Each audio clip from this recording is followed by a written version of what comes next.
उत्तर प्रदेश के आजमगढ़ से बीजेपी के नवनिर्वाचित सांसद दिनेश लाल उर्फ निरहुआ, उन्होंने पहली बार लोकसभा में बोला भोजपुरी भाषा को संवैधानिक दर्जा दिए जाने का मामला उठाया।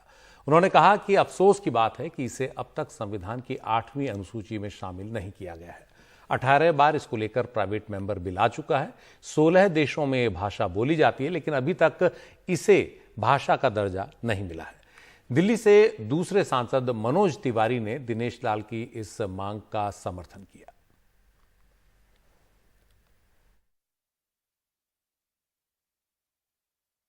हमारे साथ है आजमगढ़ के सांसद दिनेश लाल निरहुआ। पहली बार आप लोकसभा में आज बोले और भोजपुरी का आपने मुद्दा उठाया। हाँ बिल्कुल, और उठाना भी चाहिए था, क्योंकि पहले अगर हम अपनी भाषा का विकास करेंगे तो बाकी विकास अपने आप होने लगेगा। और कहीं ना कहीं ये भोजपुरी भाषियों की सबसे बड़ी मांग है, जिसको मुझसे पहले भी हमारे जितने बड़े भैया मनोज तिवारी भैया, रवि किशन भैया और भी बहुत लोगों ने ये मांग उठाई थी। तो मुझे भी उसमें आने के बाद लगा कि मुझे भी इस पे पहले अपनी बात रखनी चाहिए, और उसके बाद फिर आगे सारे मुद्दे हैं उस पर हम बात करेंगे, लेकिन भोजपुरी पे बात करना सबसे पहले ज़रूरी था। मनोज जी, भोजपुरी को अब तक संवैधानिक दर्जा क्यों नहीं मिल पाया आखिर? देखिए, इसलिए तो ये लड़ाई चल रही है।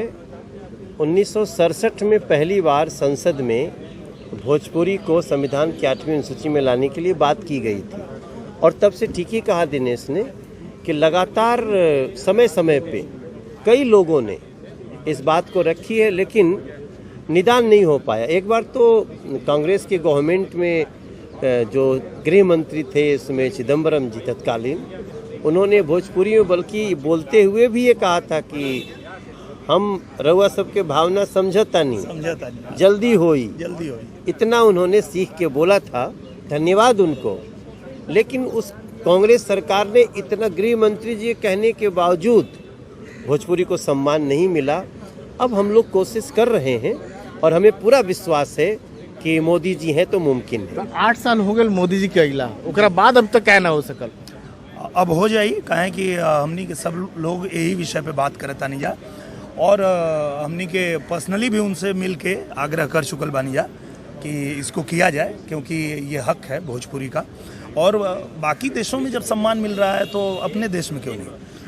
और एक बहुत सुंदर बात हुई है कि प्रधानमंत्री जी, वर्तमान सरकार ने इसका एक निदान निकाला है, और उसके तहत जो भाषा दूसरे देश में मान्यता प्राप्त है उसको भारत में मान्यता देने की तैयारी के लिए कार्य शुरू हो गया है।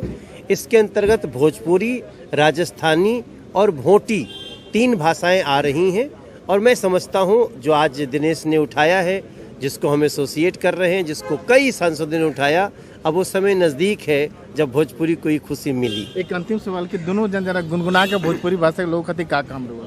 नहीं, अभी गुनगुनवाई मत, अभी तो कुछ कहीं अभी एक लाइन। सर मनोज जी, चाहे रही है बॉम्बे दिल्ली, चाहे रही है मसूरी में, लिखी है पढ़ी है कौनो भाषा, बतियाई है भोजपुरी में। ये थे निरहुआ, जिनकी मांग है कि भोजपुरी भाषा को जो है मान्यता दिया जाए, संवैधानिक दर्जा दिया जाए। नई दिल्ली से राजीव रंजन, NDTV इंडिया।